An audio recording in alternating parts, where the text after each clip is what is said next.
Deuteronomy 19:16. Ki yakum ed Hamas beish la'anot bo Sarah. So got a relatively short verse here today, but we begin with an if. Here's one of our conditional keys that we've seen before. Again, conditional key, temporal key, those are often a little challenging to figure out versus a ground key, because or for, something like that. So here we're going to go with if in a conditional key. Honestly, I think when we get to verse 17 next, we're going to see a vav on a perfect that gives us the apodosis of the if. So I think that helps with context. But here today, just we're going to go with the if for this key.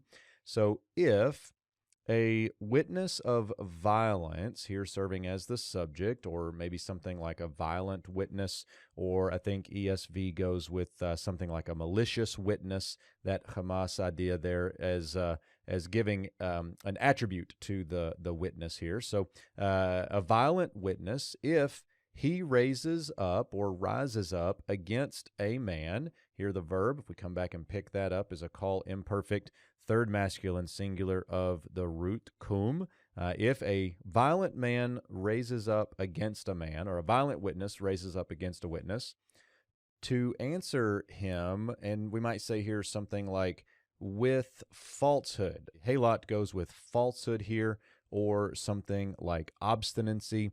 But would also, if we look up the verbal root here, anah in halot, just to give you some reference here, this is a call infinitive construct of the verbal root anah plus a lamed preposition. And if we look this up in halot, you actually get a definition of it along with, so anah along with Sarah, that would be something like to testify falsely, or to bear a false witness in some sort. So we might say here, instead of to answer, we could say to testify against him falsely, might be a way to say that. So we get the condition here. If a violent witness rises up against a man to testify against him falsely, ...